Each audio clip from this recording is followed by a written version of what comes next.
Squads that seem to be picking up a roster with the idea being growth. Both these squads, I think, is, we're hoping for pleasant surprises compared to results from before. High, of course, a really big deal. He seems like he can make any team look absolutely amazing. Loco Doko has been getting some props. He's been coached the split before as well. So I think there's a lot of upside here to both these squads. Yeah, even though they've kind of talked about trying to play the long term with these with this roster, High usually has success with teams at the very beginning, right? Because he brings that very clear focus in game. And oftentimes other teams, when they're still trying to figure out how to operate as a 5-man squad, kind of can get taken advantage of there. But let's jump into it here. Kalista is the only AD carry ban so far, with Rengar also finding his place on the ban list this time around. A bit odd with high priority on the rest of the meta out there. Might be a Tahm Kench first pick. No, they're going to go for a wave with it. It's actually almost the same sort of draft that we saw at the beginning of the day from Liquid with the Gangplank blind at the very start of it all. I thought with the Braum ban we'd see Tahm Kench come in, but we've seen very little of the champion so far in North America, and I know it's gone at least, I think, once entirely unpicked, so a bit of a surprise, but again, high priority on Gangplank, and clearly Clutch and Liquid have the same idea of what's good. Yeah, and Clutch banned out the Camille firsthand because they don't want any sort of early kills on the Gangplank and a snowballing Camille out of control to get some split pushing down. So that leaves up a Vladimir here, though, for Golden Guardians. This is one of my favorite champions right now in the meta. Vladimir can start with the Spell Thieves, make so much money early on, and use Spellbook to even bring Ignite for lane phase. He can swap it over later for the very versatile team fighting. Ghost Flash and the lower cooldowns help him out. It just seems like a lot of the weaknesses of the champion have really been covered well with the current meta. And I do think that Vlad can still remain a flex pick as well. He seems to work fine top and mid lane as well. See what that comes through as. But look at this Ornn being grabbed pretty quickly in the lineup, and they're going to maybe line it up with an Azir as well, so that would push Ornn down to support. But Clutch clearly willing to take that champion away, not give it over to the other side. So we're going to see what Pevin wants to play, but seemingly they're going to grab a mid laner, put that Gangplank top, and then grab the Ornn for support. But still waiting to see what happens. Now they're going to push off of that one. They're going to wait for a little bit longer. Tristana going to show up for Apollo. Interesting. So Golden Guardians could grab up one of the kind of trio of mid laners I was talking about, and then spend both their bans on the other two. If they wanted to push Vivivin down below the Azir, Ryze, Malzahar tier, which I think is definitely a strong strategy. I agree. Trying to get him below that. And it looks like they actually are going to respect the LeBlanc hover that he did, so they won't be able to get both Ryze and Malzahar off the table. I think they would probably opt for the Ryze ban in that case, but we'll have to take a look. Ornn specifically, even from support, I really enjoy the champion, especially in compositions that do have stuff like Kog'Maw. Kog'Maw is very slow moving. It's easy for an Ornn to nail him in a team fight, and it's such a giant ultimate that you're going to get a lot of collateral hits as well. Absolutely. No Braum here to stop the giant ram elemental. I'm not sure what it's really called. I did the spotlight and I've forgotten what it's called, in sort of lore terms. But either way, no way to block that one. Ryze is going to be removed, so Malzahar open if he wants it. Remain to be seen what they want to put for this bot lane, though. If they go for like a Morgana to Black Shield, maybe the knockups and keep that Kog'Maw safe. Happy to see what comes through. Alistar off the table as well, and Golden Guardians need a jungle, need a support. All right, Taric team fighting would be pretty big. This is a massive team fighting squad here for the Golden Guardians. Kog'Maw, Vlad, Azir, and Taric. Definitely a lot of scaling, definitely a lot of high-powered 5-on-5. Let's see what Clutch Gaming can answer with, because they actually have quite a few options here. I do like taking away the Taric from a Tristana. That Taric Tristana engagement in bottom lane is super good. Definitely very good as far as kill pressure does go. All right, Evelynn makes her way to the North American LCS. This champion right now, I think, is extremely good for solo queue. I haven't seen the only couple of games I've seen it in a competitive play. It hasn't actually had much success, in really snowballing and getting a lot of the AP stacking. But if you get even just a decent amount of AP on her, she can one-shot AD carries. Find it sneaking up on them. Does have the passive invisibility coming through. All right, we get the old-fashioned duel here. Some damaged junglers early on. Definitely some possibility for snowballing out of control.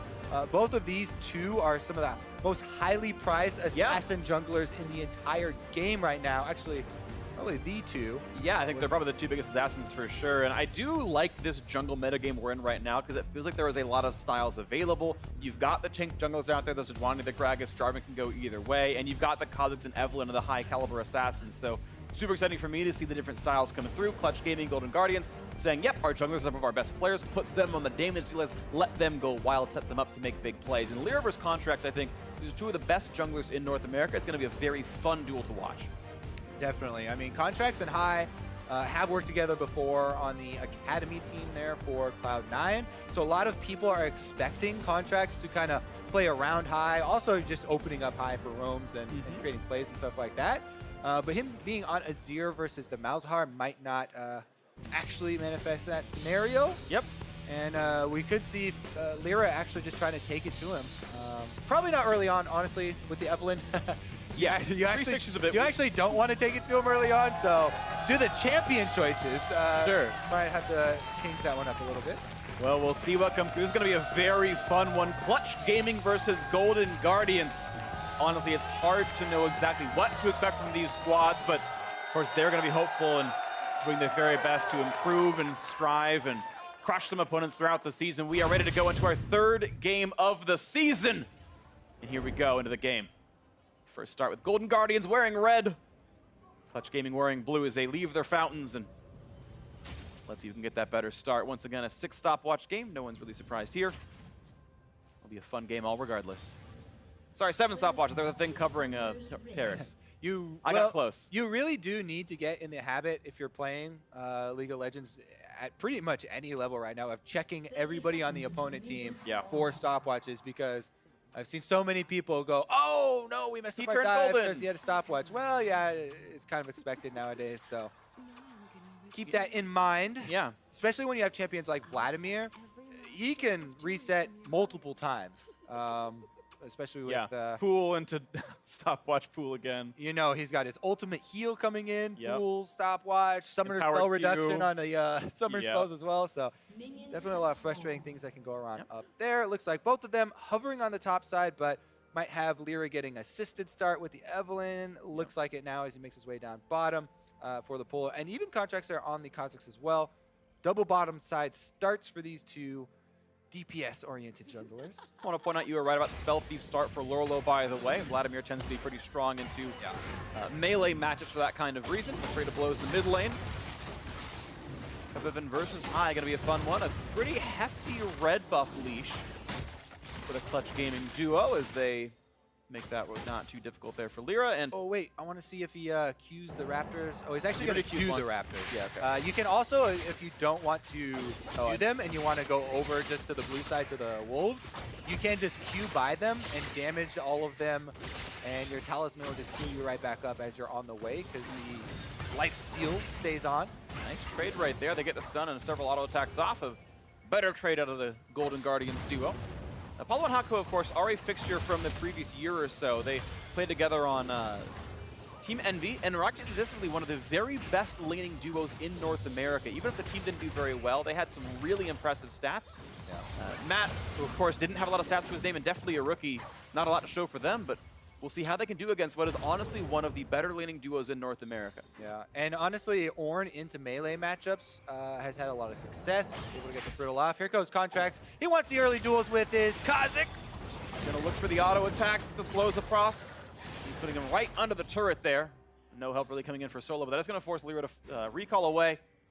And since his top lane is pushing in here with the Vladimir trying to keep TP under, looks like you should be able to get some counter jungling done. So very nice there from Contracts.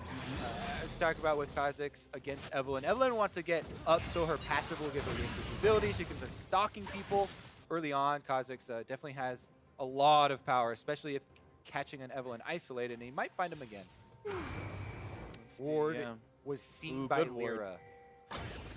Not allowed to be part of this one. He's still going to take a lot of damage under 200 HP in Contracts. Yeah, just forcing him away again. He didn't recall from last time, just regen through the passive, but Contracts already taken one camp away, looking for number 2, and that means the only thing he has left up is that Scuttle and maybe the opposing Gromp or something.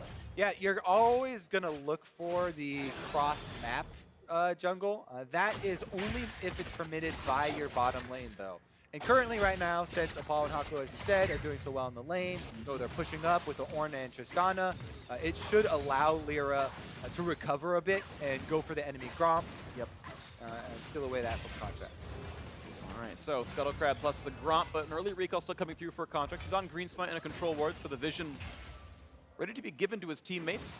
Early recall coming through from High as well with Double Dagger, currently holding a farm lead for himself. We'll see how he handles up against this Malzahar push, but Febiven probably should match that soon enough. He's out of mana now. Meanwhile, Contracts actually did go to check. He did find that his Gromp was stolen, so as expected, the cross map there from Evelyn, and he should be able to know that only thing left up for Lyra are his Krugs, because he's eliminated both other camps on the other side, and that should mean that they could have a possibility of creating some plays here on top side. Now he's just clear out of vision though, and there's nothing else he can do. Yep. So first step, get the ward down, make sure that your teammates can stay safe, and then on, take his jungle out, and he should continue to have a small farm lead overall as a player. Definitely in that. Holding on to his bot lane, actually, they're going to probably have a farm lead overall since they're have more minions to kill right now. So far, so good for this duo. Yeah, sometimes when going for heavy harass and miss a couple CS, pushing the others in. And right now, Matt and Deathly are CSing and sustaining quite nicely. It's pretty much even, though. I mean, yeah.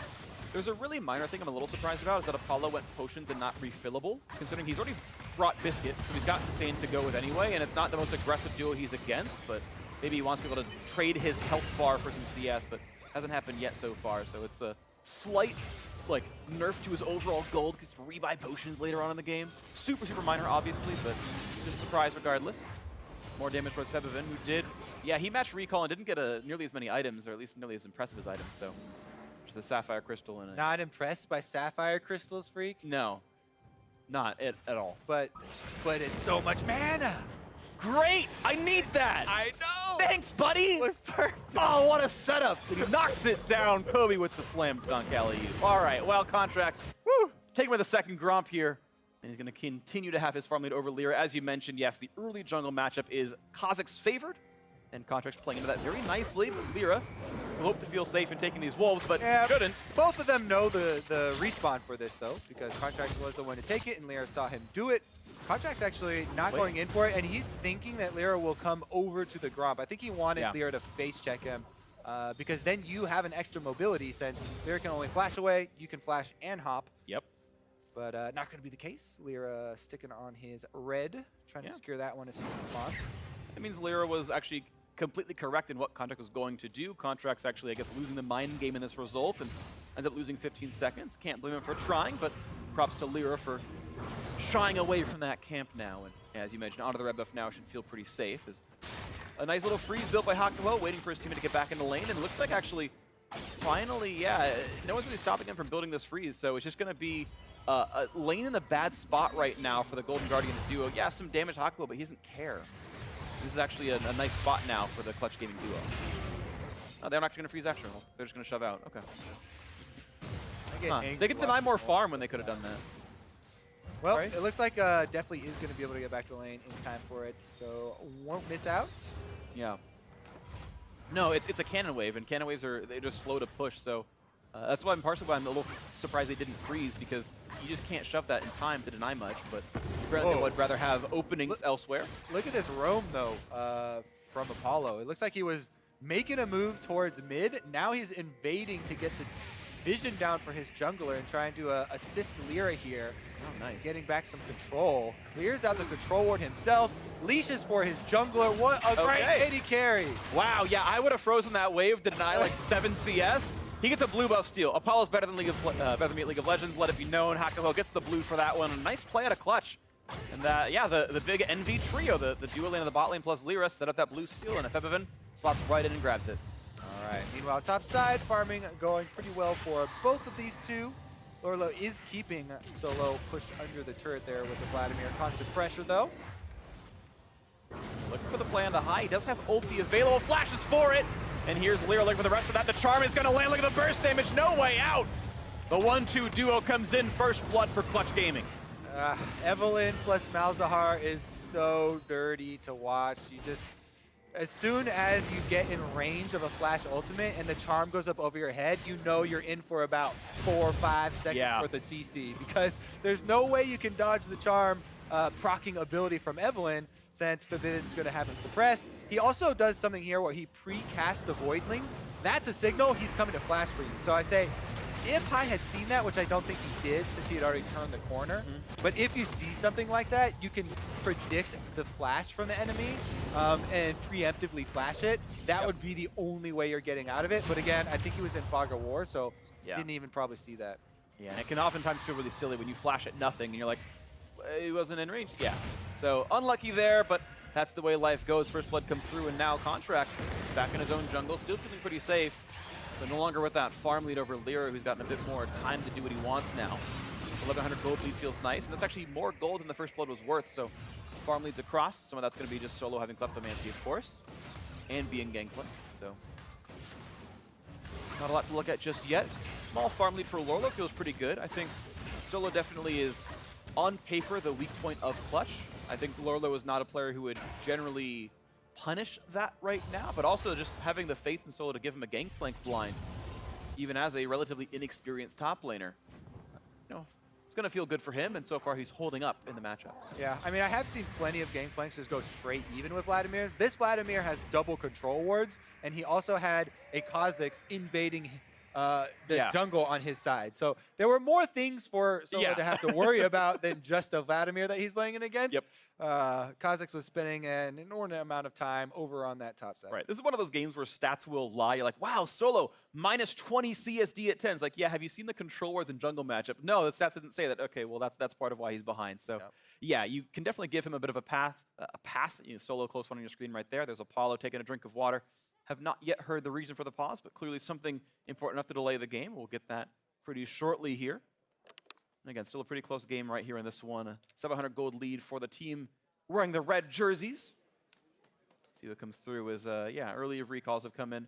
Another thing we've actually noticed a lot in League of Legends pro play right now, as we look at all the stopwatches, obviously with 7 of them, is we're seeing Inspiration Secondary be super, super, super common. Stopwatch seemingly leading the way for that, since that's sort of one of the high-profile pickups, but Biscuit's pretty common for laning phase, and some people going free boots to just save 350 gold in their builds. Yeah, I mean, I loved the free boots as soon as I saw it. I actually didn't put enough emphasis on the stopwatch part of Inspiration. So I was going Inspiration from the very beginning, but it took me a bit to catch up on the stopwatch plays early on. Yeah. It's just, it definitely is so much playmaking, and those big plays in pro play, you know, one stopwatch play can mean you win the early game. Like, it completely changes, you know, a lot of the dives and a lot of the power points shift around. And it's really worth pointing out that you don't need to build it into Stoneplate second item or GA second item for it to be good. You can just use the active, sell it for 120 gold, and be like, all right, cool, I didn't die, and then I got some money back for it. Also, 5x free boots out of the Clutch Gaming lineup, so they really believed in that. They want to go fast love to see that. Plus 10 move speed for the boots in general, and they just hit their power spike because we're 10 minutes in. Was told, by the way, the reason for the pause. Solo reported some kind of comms issue. His mic was cutting out, is what they said. Oh, okay. So now he's talking, and they're all trying to listen to him, and they're hoping they can hear him properly. So if that goes well, then we'll be back into this one, but that's going to be our look in for this. We did mention also a couple games ago in the TSM Liquid game, seeing Spell Thieves on junglers. We do have Spell Thieves for Lyra as his first, you could argue, completed item after he finished his Runic Echoes. Spell Thieves plus the free boots coming in, so he's going to start stacking up some extra gold out of that. Yeah, very, very common. As you said, Evelyn and Nidalee kind of paving the way there for AP junglers. And it looks like fairly close. We do have pretty standard as well wards coming out for both jungler on their upgrades. And it's mostly going to be about who is going to be able to get that jump, right? I mean, Contracts is level 6 as well on Kha'Zix. One of my favorite tricks with Kha'Zix, which people still seemingly have not caught up on, is you walk through one of the brush by a lane to get your passive invisibility. Yeah. And then before it ends, you activate your ultimate. It just extends it for a new fresh duration. Yep. And you can get all the way through a lane almost. So you're invisible until you auto-attack them. Yeah. And that's how you should start it off, by the way. Your auto-attack animation is a little bit longer, and it's a little bit longer, and it is it does land the slow. So Yeah. auto Q started open, and you're pretty much free as far as anybody you've gotten up next to. Yeah, you definitely get no notification as a mid laner. Once they're under your turret, that will reveal them. But until then, you have literally no idea that Kha'Zix is in front of you, and that can be really scary. We are replacing Solo's headset, by the way. That seems to have just happened. You saw him put the new one on your screen a second ago. So as soon as their comms all work and they all feel fine, assuming it's not just Solo talking too quietly, and I doubt that's the case, they'll be ready to go. So the pause should end soon, unless something else goes weird. Looks like we're seeing thumbs up and nods out of the squad. So, and smiles out of Apollo, which is just his natural state, of course. Nicest guy in the LCS. Nicest guy in the North American LCS. Maybe of all the LCSs. There's 2 of them. Apollo doing well for himself there. Official voting. Yeah. Done last year. We get that poll. As for this game, though, I mean, high. So we saw already the high where, he got flashed on, the combo of Evelynn, Malzahar, which is very common CC stacking there. My question is, is he going to get one of the early QSSs? Because, last game with the Malzahar, we saw 4 QSSs coming out decently early. As far as the Azir matchup, he is versus, Malzahar and then an AP jungler. So he also would get a decent amount of value out of the magic resist, and he already is holding on to a no magic mantle. Just kind of a matter of time, will he upgrade that earlier rather than later into a QSS so that doesn't happen again? If he does, get further down the line and you end up with a QSS, it's a little bit tricky with Evelynn because you have to kind of wait until she procs the charm. Yeah. And then you want to use it. But a lot of people get antsy when they have it over their head already. Yeah. And just want to get out of there. Yeah, it can be difficult to time those things right, but that's kind of the thing going on. And as people get situated, we should be hopefully getting back on this one pretty soon. And yeah, I'm kind of then curious to see, okay, 5 seconds till the game unpauses. We are going to be ready to go on this one. I want to see how this game will then unfold in the future. We're getting pretty close to the Trinity Force power spike of this Gangplank in the top lane. About 1,000 gold to go for him. The Vladimir now up to Frostfang, going to continue stacking for himself. And he might actually rush Frost Queens. The Blastoise would build into that, so I might see him kind of rush that item up there. And we'll continue to see item poaching this one. And Solo just keeps his farm and tries to stay safe against Lorlo. A little bit of cashing in there. You just want to farm safely. We've seen this a lot with Gangplanks over the years. It is easy to go defensive mode if you do have to worry about, like we're talking, jungle pressure, lots of control wards on your side, and just kind of farm safely with him. Meanwhile here, Hakuo fighting for some vision, taking down some control wards himself, and look at that bottom quadrant here. Blue quadrant for the Golden Guardians is just lit up with wards. Lyra can walk right past any of the ones that actually do get down anyways, having his passive post-level 6 there on Evelynn. And now that kind of the tables do turn, because he's the one who gets to stock contracts and see when he starts camps and try and harass him. Yeah, we'll see what comes through in this one then. As Lyra can feel pretty good about himself, and X has the extra burst damage out of the Spell Thief's triggering. They pretty much always be on 3 stacks. Contracts looking around, can't find any wards to kill, and can't find any champions to do that to either. I have to back away for now. Quicksilver Sash rushed here by High. He'd gone for the early stinger and then said, yeah, I'm getting hit by Malzahar. Let's go and grab that item for myself. Rage Blade getting closer for Deathly. Stun is going to land this time, not rocket jumped away by Apollo. He felt out of range and he was right. As Evelynn's now backfilling this bot lane, they actually might look for a gank themselves as Hakuo finally kills away this ward. It's another one, and he places a ward for a teleport. And they're going to find a lot of damage here. The ulti coming out for Tarek will buy some time. He won't die, but was stunned up. A nice knockback there by Apollo. Show him how it's done, but a flash out keeps Matt in a safe place. Gangplank ultimate used also. Hakuo also on his invade placed a deep ward there for a possible teleport, but they don't use the teleport. Solo remains top farming and just tries to lend his ultimate to try and help them get the kill. Yeah. He's getting a bit low, though. He's out of potions, and Lorlo has empowered Q. He's got the ulti as well. This actually... I don't think he quite had the damage to dive him, but Solo getting dangerously low. No Magic Mantle helping keep him afloat, of course. Still not on Trinity Force Power Spike. Doesn't want to have to recall if he can help it, but has already done so. And yeah, Hex Drinker has to delay, again, his offensive items. Meanwhile, definitely does have a completed Rage Blade here on the Cog Bomb. So there definitely is a lot of threat. You have to be careful on the bottom side. Yes, they just burned all the summoners, but if the Golden Guardians, spent some of their extra resources and tried to collapse or try to, play around that bottom lane, you really have to worry about the counter damage. Right now, though, they can just move up, trying to take down this Drake, and it looks like they should be able to secure it fairly easily. No problems there. Lyra's not going to find his way into that one. Okay. But see what we find here. Lyra going to find us some damage on the high. Does not want to get shuffled back into the turret. You saw him back away a little early. Yes, he can ult to disengage it. It's not that hard to be in front of a turret as an Evelynn, but doesn't want to have to burn it. So just kites away. Blue buff going to be handed over pretty cleanly to the Golden Guardians mid. And we still have this fairly close early game. Clutch Gaming have a kill, but Guardians do have that Cloud Drake to themselves, shortening that gap somewhat. As the control wards we talked about should see Lyra, and Lorlo immediately disengages. He's got upgraded Frostbang, I think you mentioned, and he was able to get those ghosts out. Yeah, so right there you saw him just dodge the Q, get away from the charm. Every other tool in Evelynn's kit is exactly melee, so there's no CC to be had, and out they go. Contract safe enough to grab his red buff, and we continue on the somewhat low kill early to mid game as that gets picked up. Level 8 both junglers. Solo now actually has some time to finally knock down a few of these wards as Lyra revealed them to him. Both these topside control wards are gone. Yeah, the Golden Guardians have been buying a lot of control wards and keeping up the vision, and it's protected them decently well up until now, but they have also lost a lot of control wards. Clutch Gaming have done a pretty good job of getting in there and clearing them out very frequently.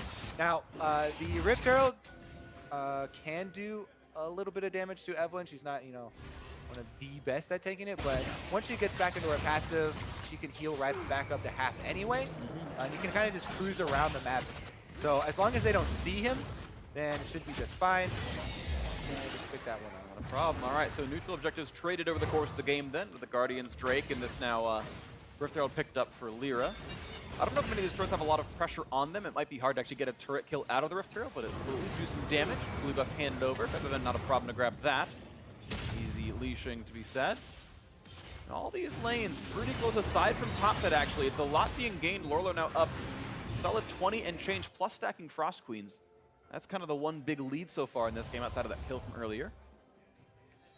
Contracts looks like he's eyeing Forbidden here. They've already taken down the Malzahar shield. Still has flash, but a little bit of deep vision for the Golden Guardians now as they move into the red quadrant. So what comes next up in this one then? Few minutes to go, well, several actually I should say, until the Drake comes back up, and 4.5 till Baron, so it would only be lane pressure looking for outer turrets, and I think that might be on towards Lyra because he has that Rift Herald. Waits for slapping safe in the mid lane. No ulti yet quite on a high, but he jumps forward with his teammate around him. Gives away the nice bolt to do some more damage. Will it do enough? Malefic Vision's not quite because the heal comes through. The flash and chase in, but this could be the shot. And Hako gets himself a kill, plus the knock-up. That could be 2 picked up. Yes! 3-0 for Clutch Gaming. A nice fight in the mid lane. And the Ornn roam. All right, the Ornn teleport with his spell book to top it all off, by the way. Able to get in there, Hako. As we talked about, the long range and wide width of that ultimate is able to lend a hand even after the long teleport channel timer there. The Contracts and High thought they were going to be able to turn that one back around, but Evelynn's ultimate doubles as an escape as well as a large damage chunk. And you can see here, even missing the Q, which is a lot of Evelynn's damage, he does get off a little stab there with his ultimate as he exits, and Forbidden is able to flash forward. So is Lyra. Able to corner High. There was nowhere else left for him to dodge. They cut off all the escape avenues and again secured the kill there onto the mid lane. They're just throwing so many CC abilities here mid lane that High is unable to get out of them, even with Contracts there. Yeah, flash, heal, quicksilver, sash, and he's Azir, and he ulted. It wasn't enough for him. Now High again running away. Feven, I think, has ulti up in a second. Gets the silence, gets the damage. There's the ulti coming across. A lot of damage coming through. Lyra wants to join, but it doesn't feel safe, but refreshes the visions. I think he'll live, but yeah, down under 100 HP. A lot of pain there for Feven. Forbidden spending this Malzahar, and now he's got plenty of room to work with. Fight! Doesn't even need it. Neither had it. Lands the Q. Good job, Contract. Gets himself a couple extra pieces of gold, but he's down on level here, and is Clutch Gaming getting farther and farther ahead now in this game. Well, they're getting closer and closer to bot lane. Looks like that has been the call already. Matt and definitely getting a little antsy. You can tell they feel like something's coming, but they have not exited the area. Look for the stun, gonna find themselves that. Right back over the wall goes the Malzahar. Doesn't want to be part of this yet. There's the Summon Rift Herald. It should be, well, that's gonna be a guaranteed turret kill, and it will lose some of that the health on the Herald. Down to about 2 HP there, but That is the second turret now of the game, as mid was already felled a while ago.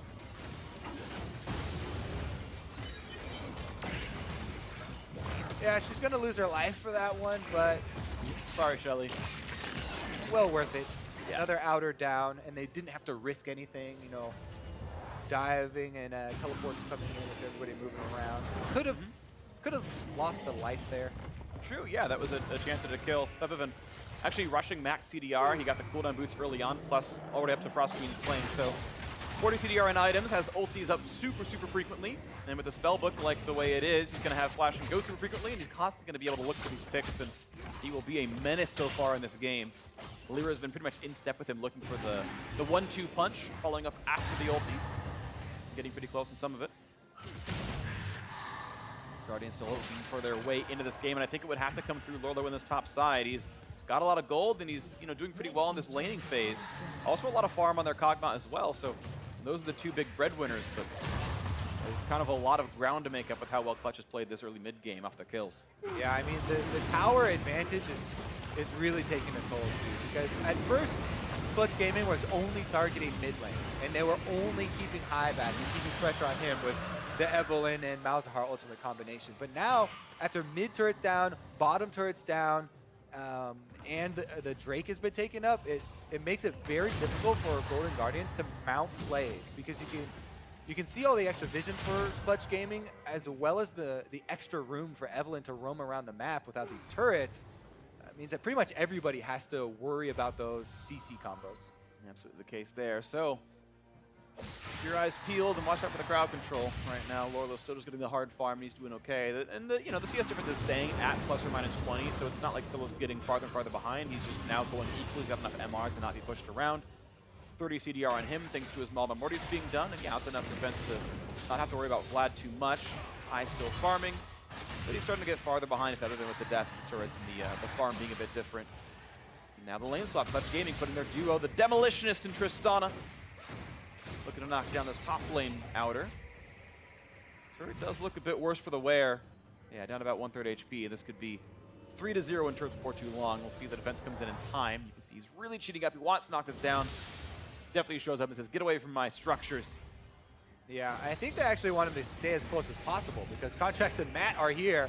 They can try and combo for a stun, but it's Tristana, and she's fairly self-sufficient as far as keeping herself safe with her ultimate and rocket jump. Yeah, one of the big benefits of Tristana is you can let the Ornn roam around and look for the plays there with the ulti and whatnot, and just kind of leave Apollo alone to stay safe. So far he is.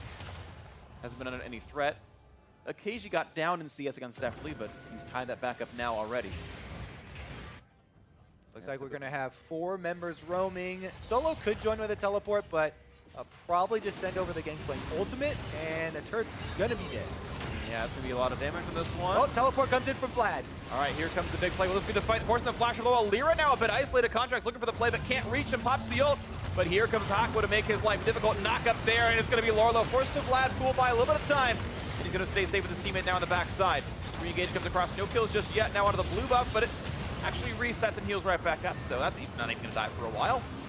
No kills either side. Nice escapes by Lorlo. Has the QSS to get away from it. Doing just fine. Yeah, they still have to worry here a little bit about Lyra stalking high. Oh, he's going to go for the burst. A little bit of damage there. I figured the W would give him enough warning that he's not going to let that cook all the way, and Conjure just jumps out. Yeah, I mean, if someone's recalling, you can usually say that they'll probably have slow enough reaction where you can W then Q as long as you're in Q range to get the slow. Here we go, though, with a Baron start after that top lane play. This is going to be Clutch Gaming taking it in the dark, and Golden Guardians probably going to be far too slow. Yeah, they walk up, but they're certainly not in range. Well played right there. Good shot calling Clutch Gaming, getting that Baron, getting a 6,000 gold lead and absolute map control as a result. All right, Baron buff going to empower the siege for the second line of turrets, and Golden Guardians still yet to get any turret gold for themselves.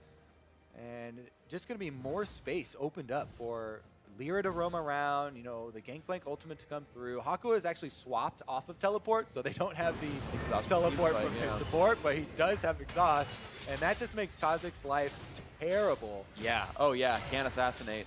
Gonna make life difficult, absolutely. I want to call attention to the fact that top lane turret didn't go down. The vision was so poor from Golden Guardians that they had no idea if someone's waiting behind that wall to kill them, and even though they did have time, they didn't know it.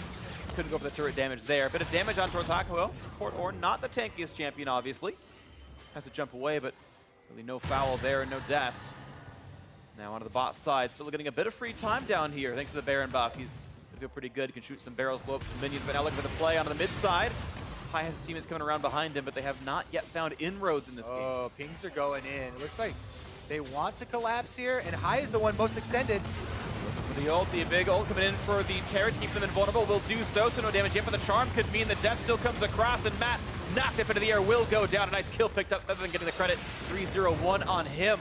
Well, they get a pick while they have Baron buff. That is like the dream scenario, because now they get to freely push on these turrets, go power up these side minions here, and take away pretty much everything on the map. Blue and red both spawning in time, so Clutch Gaming going to be able to wipe the map clean here of objectives pretty much. Turret's starting to take some really severe damage. Contracts only do so much to try to push them away. It doesn't look very scary, honestly. It's a 0-1-0 Kha'Zix. Not exactly the biggest threat. Still backs off though. Gonna wait for a little bit more time as Lola backfills the lane. Red buff stolen away. Apollo gets that one, and definitely still putting his farm to the best work he can, but just pretty much behind an item at this point. Rageblade Hurricane, the only items he's got, and it just feels like it wouldn't be enough to win a team fight. 9,000 gold difference will do that to you. Tempted Charm, not gonna find much though, and High is totally safe. Points out Evelyn to the left-hand side. Still waiting to see the next big play, though. A minute left on Baron means top lane siege going to be pretty easy. Team showing up. Matt waiting in the wings, though, says if you threaten this, I might try to stun you. In fact, looks for it. Doesn't find Hakuho, though, and now that's a cooldown missing. Oof. Pretty good damage on the contracts down there. And bot lane falls. Solo split push works well.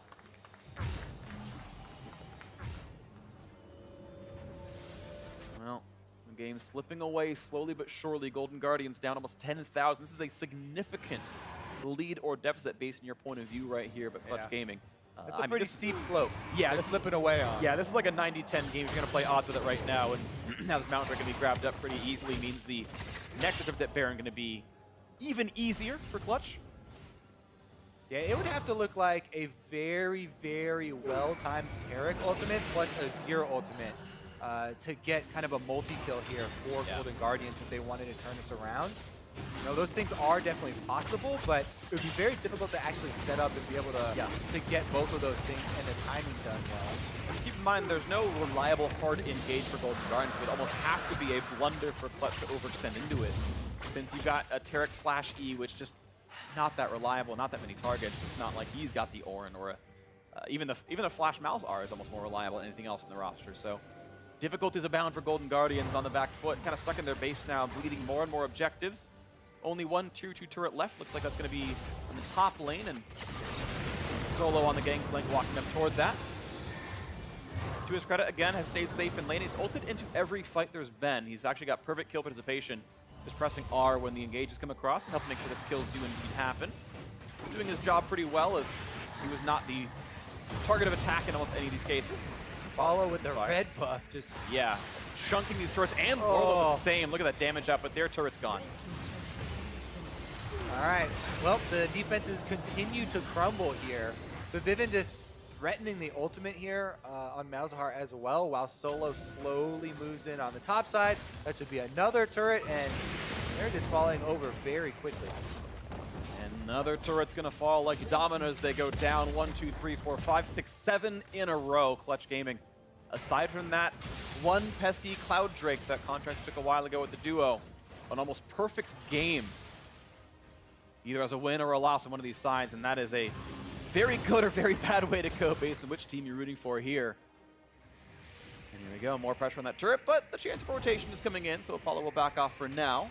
Clutch Gaming has earned a lot of gold with those recent turret kills. Looks like they're going to reinvest that income one more time. Baron spawning in 140 means it's a good time to reset, refill your inventory, ward for that objective, and Baron number 2 might just close the game. Yeah, almost certainly here. A minute and a half left. They can easily get back and set up. All the wards have been pushed deep into Golden Guardian's jungles, you know, on the other side to try and help with the split pushing. That did open up an inhibitor, but they could easily reallocate those, back over to the Baron side and behind it. Because, I mean, base checking into Gangplank, Evelynn, Malzahar, like, Ornn ultimate through the jungle is insane because you guarantee it fills up the entire corridor of all these jungle corridors, and you get 2 passes, so. Yep. Same kind of condition as Rumble, basically, where it's like, yep, it's going to fill everything. You can't dodge it. You're going to take the full effect of the spell unless you can flash a wall. And yeah, it is painful here. And here we go. Clutch Gaming, 45 seconds now on the Baron, and they're going to start playing really hard for this vision control. Some defensive control wards are up right now, so Golden Guardians can sweep some of this vision away. And that, we should go over the plan for Golden Guardians because even though it's very difficult, the plan is definitely to stall out for this huge potential for team fighting later that they have. I mean, they have all of these great scaling team fighters on their squad. Aside from Kha'Zix, all of them kind of excel in that area.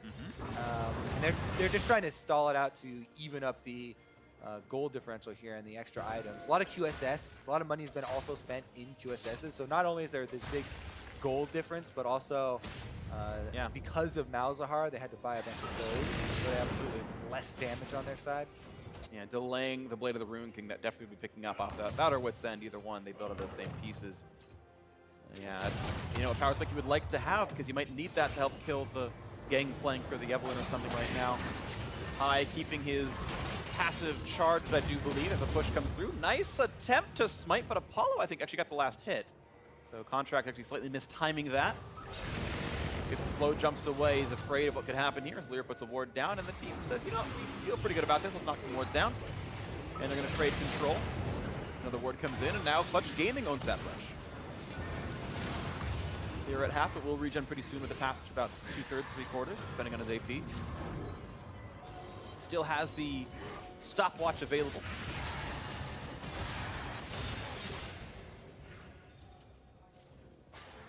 And yeah, now with Baron alive, it's just as soon as Clutch Gaming feels safe to start Baron, they can kill it in about 8 seconds. Once they do, Golden Guardians has to be there in time to try to steal or just give it away and not get picked off. And the question is, do Clutch go for a brush bait like this where they look for kills, or are they hitting Baron and there's no obvious way to know? They're going to have to guess. Contract reveals with W, says, okay, they're not hitting it yet, but what about now? I'm no longer in range. Are they hitting it this time? I mean, every few seconds that Golden Guardians buy is they are a little bit more into their pockets. They're trying, but here goes Clutch Gaming, burning down Baron. Contracts is in position. Yeah, he's got Flash, and it would be a smite fight, but it's not a good way to close out a game is go for 50-50. So Clutch's going to back off and say, okay, we couldn't keep them out of the jungle. They either ran out of wards, control, or sightstone, or otherwise, and said, all right, we didn't get the vision well enough. Let's try again with round 2 and hope that this can be a more secured Baron take. Yeah, it looks like they're just going to reset here. I mean, they could, honestly, with an exposed inhibitor bottom, return to that pressure point and try and utilize that to open up the window, because all of them sitting around Baron, Golden Guardians actually did a decent job just spamming the Kha'Zix missiles and trying to walk over 4 wards to really delay that Baron. Ebook taken over, Feathervin powered up yet again, level 17. He's got plenty of items for himself. Only 1 slot left to go. He will be missing Void Staff, but should be okay. I kind of like this. They are returning to the pressure point of the exposed inhibitor with solo split pushing. They also have Lyra trailing him. It is difficult to kind of get Vladimir with that combo, though. So unless they find someone else a little bit overextended, might just be like Summoner's Blown. Yeah, he's got an on-demand slow. He gets movement speed out of the Tribute quest being completed a while ago, and he's Vladimir. Good luck with that one. Difficulties abound there. But once again, ward control being had, and it does earn Clutch a bit of extra money, 30 gold per ward to both the Revealer and Killer. So they're growing their gold income that way, investing in vision and whatnot. All right, shoving all 3 lanes here. On the top side for Vivin, trying to get it as close as possible to the turret, but doesn't obviously want to overextend. They don't have the deeper vision. There is a Kha'Zix on the enemy team who could combine with someone else. Your turret is gone, so High put that up for a bit of control, thinking they needed mid lane to help fight for Baron, but now that one is gone. One more resource off the table that High had spent. Nice little barrel chain, gets some damage, pops the Guardian shield out, and now once again the attempt. And this time around, look how much control they have. No one is even nearby. The Ornn ult gonna come across, finds a knock-up, and there is no chance for Contracts to join in. Second Baron comes through to Clutch. All right, Baron timer should be used on pushing for that inhibitor. Solo making a beeline there, heading right over on Gangplank. He doesn't want to let them clear out that wave. Oh, it was starting a recall. Looks like Vlad might get there first and clear out the first one. All right, so it's going to have to be the next wave that they work on. Lyra's actually almost made a pit stop there, but yeah, they're going to have to catch the next one. I think it is the right choice. While you've got the Baron, use it. Sometimes it can bite you if you lose the fight and they get a Drake off of you, even though you had the map control before. But with the lead they have, it seems unlikely to lose. Contract's looking for the flank play, though. Maybe he comes around. It's a 3v1. Looking for this now as Lyra's going to find Contract. Jumps away, doesn't want to be part of that fight. The rest of the team wasn't there to reinforce, even though they were actually outnumbered. Golden Guardians just unable to get in for that fight, it looks like. And now mid lane being attacked. Febiven looking for the damage. Only hits the turret once with a Voidling, and that's about it so far. Gangplank topside. Solo is splitting. High down to half HP, actually. Had to QSS out the Charm, I think it was, and Contract's also ultiless and flashless. Yeah, Lyra poking out a lot of people here on this Evelyn, just shadowing Apollo. Good dodge. He's going to get away from that one, and the first inhibitor is now down. Top turret gone as well. Solo able to safely split push through this one. 34 and change minutes into the game. The second Baron buff on. Still going to last 2 more minutes. That could be enough to knock down all 3 inhibitors, depending on how aggressive they want to play it. Their gold lead 14,000, but no, they're going to actually recall on this, at least for Febiven. He can switch to TP if he wants to rejoin right away. So deciding if he wants to, of course. With the home guard bonus, he will. He's going to TP to look for a pick, maybe. Home guard gives him move speed. Yeah, I think they're honestly just pushing with this wave. They want this cannon-empowered wave to be the end of the last inhibitor turrets. Tristana's up top side, though, and actually going for the inhibitor. Chasing down Orlo. Oh, easily. He's huge right now. He's even got himself a Hex Drinker. He knows he can win that duel, and so open pasture on the top side, but they're not going in. They're still respecting High's chances to defend this. Sako just kind of walks away a little bit. Tristana's long range and has rapid fire cannon for extra, but still hesitant to pull the trigger. Finally goes for a couple more attacks here, but isolating around, gets the attack speed from summoning some soldiers. Looking for the charm is Lyra. Here comes the attempted ulti. They're going to find the knock-up onto only Tarek, but Matt is not the target they want. Lyra could be hit, gets slowed, but after Locket's pop, he's fine. Once again, looking for this inhibitor. The damage comes through. Spooky goes to buy a bit of space, and High again has to back off the slow. Apollo feeling kind of safe. Again, there's no engage we had just yet. In the front line they go, and Lorlo picks off Lyra, who did not pop his Zonias in time. The Pocket Watch not consumed, so 5v4 now. Some room for Golden Guardians to find themselves the fight. Inhibitor taking some damage, but a 5v4 could be a battle that could be won, maybe, as the bot lane turret falls to the Gangplank split push as more and more of the base falls away. There's no more inroads to be had, so even though 5v4, they can't get into the fight, but it does buy them some more space. Yeah, I think you got to ult super early on Evelyn if you get into a scenario where you're about to get stunned like that. Yeah. Because if any stun lands, she's so squishy. Just gets popped really instantly. But in the end, it's kind of a drop in the bucket. Yeah. There are 2 inhibitors down, giant lead for Clutch Gaming. Yeah, it's, you know, they have to waste away a little bit more of their Baron, but yeah, it's pretty much going to be another hard push up mid, like the last one. And they get the Ocean Drake anyway, so they didn't even lose all that much on the map regardless. It will delay the Elder Dragon spawn by a while, but again, not the worst thing in the world. As the picked up for Apollo, he has max 100% crit chance, a lot of attack damage as well, no armor pen, but there's only really 1 tank to fight. He doesn't really need it so much. And can feel good about that one, honestly. I do love Essence Reaver on cooldown-based marksman like Kog'Maw Tristana, so respect that. 4 items in for Deathly, though. He's also kind of rounding out his build. Hexdrinker not the most threatening of items, but the Mercurial Scimitar and Wit's End giving him nice magic resist to survive Febiven and Lyra, and honestly, he's got most of that Kog'Maw core done, but I do think Tristana's going to outdamage him. Very promising start for this Clutch Gaming lineup. You know, people definitely had pretty high hopes as far as keeping together, you know, an existing core, adding some upgrades, solo laners, coaching staff as well. But this game seemed like fairly clear game plan at the beginning. They were able to combo their crowd control early on to, you know, get their pressure point in mid lane. Pretty easily transitioned out bottom as well, and from then on, they've been pretty clean about ending it out, step by step, checking off the objectives. Yep. And they're pushing farther and farther in. 15,000 gold up. Ooh, Lyra and Contract's in a pretty close fight, and Lyra was so close to death, but now here comes the re-engage, the flash to ult to land the kill. The assist to Hakuho. A nice duo kill right there, and now it's a 5v4, this time in Clutch Gaming's favor, I should say. They didn't have their falls once again, and they can start to knock down the base. Golden Guardians will have one less turret here to guard as it goes down to the Tristana explosion. It's going to have to be now or never. They have almost no structures left, and it's just a Hail Mary all in. 4 versus 5. They'd love to wait till Contracts came back. They will not have that opportunity, though, as the turret's going to fall rapidly. The knockup is in. Nice engage comes across. Matt hoping to stay alive to get the crystallized Starlight back on, but will it even really matter? Lyra gonna get sniped. A nice shot comes through, and High gets 1, so a little bit grabbed, but still 2 deaths already for the squad, and now a 4 versus 3 to keep pushing in. They've got the minions, and they've got a lot more gold, a lot more power, plus the reinforcements coming in. The flash in, Lola wants to make the big play, but he doesn't have the damage up just yet. Apollo is safe. The respawn comes in now, a 4v4, a silence across 3. They got the kill on Lolo already, and Contracts forced to jump right back out with the invisibility. So now the fight continues in the favor of Clutch Gaming. They will knock down the Nexus and start 1-0 in the season.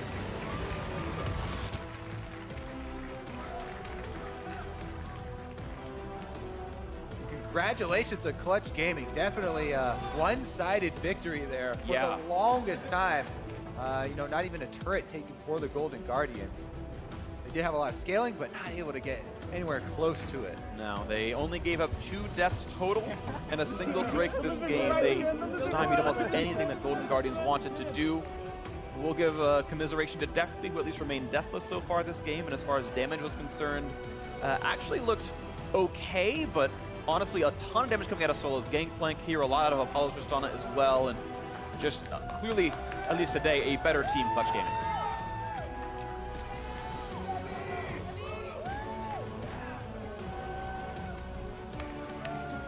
The question was asked, what could Envy do with real solo lanes? And with Solo coming in and Febvin looking quite good as well. They actually played around that mid lane, or the first 4 or so kills was 100% KP for Lyra and Febvin getting the kills. Solo showed up with the global, which was nice. He just ulted in and got the assist as well. Showed up.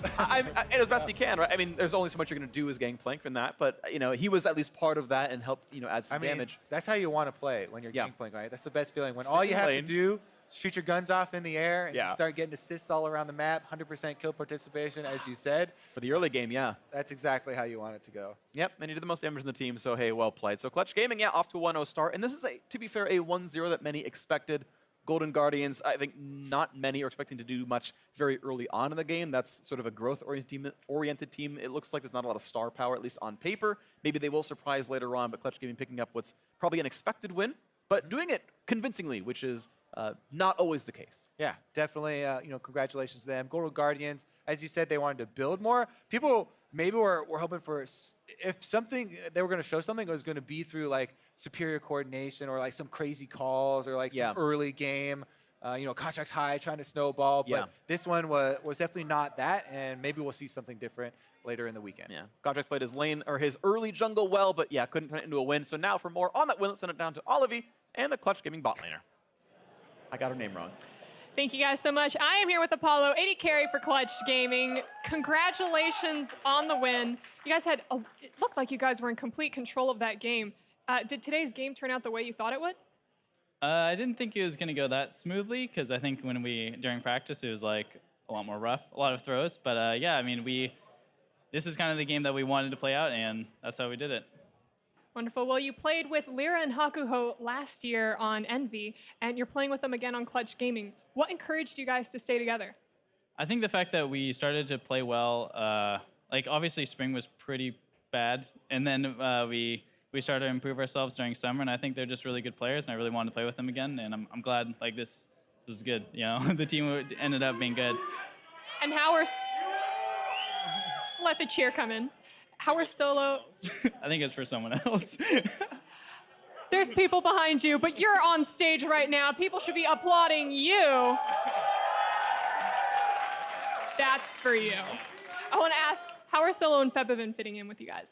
It's good. I think the overall atmosphere is a lot different. There's like, well, first of all, they speak, you know, better English, and I think the biggest thing is that the communication aspect is like, that's the main thing that we're focusing on. Obviously, you know, we have to improve like individual skill and macro skill, but it really comes down to communication. I think that's what we've really done a good job like the past few weeks of working on. Will you play against Echo Fox tomorrow? Have any thoughts going into that match? I think we're just going to try and do the same thing we did today. Perfect. Well, thank you so much for this interview, and we're going to throw it over to our friends at the State Farm Analyst Desk. Thank you very much, Avali. Clutch Gaming with their first victory of the 2018 season. Looking at Apollo on the stage there, I think it's really interesting to track that squad's improvement, having been the NV squad from spring, right? That 10th place spring into the 6th place summer, and now they're trying to see what they can do with a couple replaced solo laners. We'll get to that broader discussion in a bit. The victory came very easily for them here today with a team composition that, if executed well in the early game, can be off to the races. Yeah, and we made a comment, this is definitely going to be shorter than Game 2 when we saw the team compositions, much more explosive, right? The only 2 tanks in the game were both in the support position. You had an Evelyn and the Kazakhs trying to make a lot of plays. The game was a lot more subdued than that, but I think it's just because Clutch jumped out to an early lead and Golden Guardians didn't have any answer. Right, I mean, this is a game where if both teams are playing super aggressive the entire time, you end up with 20 kills to 5 or something, but once they started losing, it felt like Golden Guardians kind of pulled back and just bled out for the rest of the game. Right, that said, looking at these picks in particular, I think the interesting matchups I want to point to, of course, the top lane, the GP, and that Vladimir we've been hearing so much about, who can be a lane bully, should be winning that lane, and then therefore affecting the rest of the map through the mid game, as well as the jungle matchup. Kazakhs into Evelyn. We saw a lot of interaction between Contracts and Lyra. Yeah, I mean, it just speaks to how that matchup's supposed to play. Kazakhs wants to find Evelyn in the jungle while she's on her camps, kill her when she gets that isolation. It's very easy to blow her up, and there were a couple kind of touch-and-go moments where Lyra was getting chunked out, but he always managed to get safe to a lane, get out of there, and keep alive, so that way when he hits 6 and gets his power spike, he can start making plays. Right, survives that early game, so let's push forward to that level 6, those power spikes that they start hitting for Envy, linking up with Febivin in the mid lane, getting things done. Clean! Yeah, this was so well played by Lyra right here, specifically dodging the Azir ultimate with the Evelyn ultimate. And then another nice bait here, he puts the charm on Contracts, which gets him to stopwatch, but they're actually flashing forward to kill high, and therefore when the stopwatch ends, they can pick up Contracts as well. Feels bad, man. Feels bad, man. Super well played by those guys, and they could be the best duo jungle mid if things go their way. They're in the conversation, actually. Lyra was first team in spring for NALCS. Febivin was first team in summer in EU. Those two were legit. Yeah, I think you could argue, you know, maybe towards summer a little bit, Lyra had a bit of a step back because apparently he took on a coaching role. So I think we're hoping that we get to see him unlocked a little bit more here with the coaching staff of Clutch Gaming. And then those two guys focus on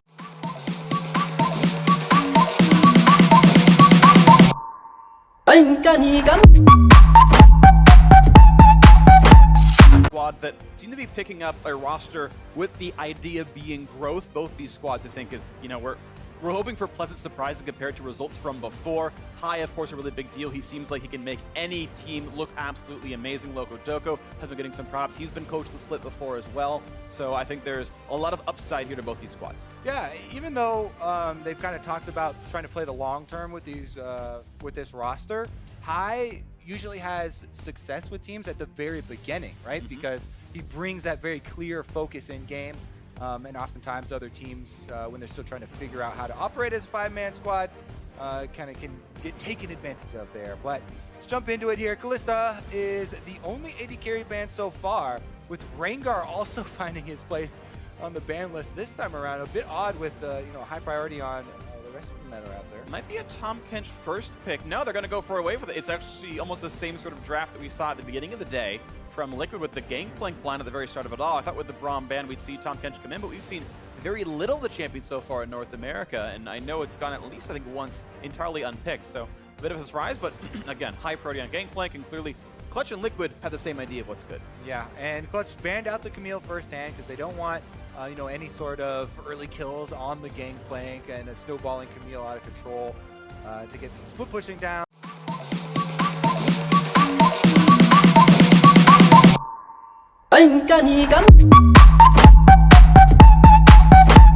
Squads that seem to be picking up a roster with the idea being growth. Both these squads, I think, is, you know, we're hoping for pleasant surprises compared to results from before. High, of course, a really big deal. He seems like he can make any team look absolutely amazing. Loco Doko has been getting some props. He's been coached the split before as well. So I think there's a lot of upside here to both these squads. Yeah, even though they've kind of talked about trying to play the long term with these with this roster, High usually has success with teams at the very beginning, right? Because he brings that very clear focus in game. And oftentimes other teams, when they're still trying to figure out how to operate as a 5-man squad, kind of can get taken advantage of there. But let's jump into it here. Kalista is the only AD carry ban so far, with Rengar also finding his place on the ban list this time around. A bit odd with high priority on the rest of them that are out there. Might be a Tom Kench first pick. No, they're going to go for away with it. It's actually almost the same sort of draft that we saw at the beginning of the day from Liquid with the Gangplank blind at the very start of it all. I thought with the Braum ban we'd see Tom Kench come in, but we've seen very little of the champion so far in North America, and I know it's gone at least, I think, once entirely unpicked, so a bit of a surprise, but again, high priority on Gangplank, and clearly Clutch and Liquid have the same idea of what's good. Yeah, and Clutch banned out the Camille firsthand because they don't want any sort of early kills on the Gangplank and a snowballing Camille out of control.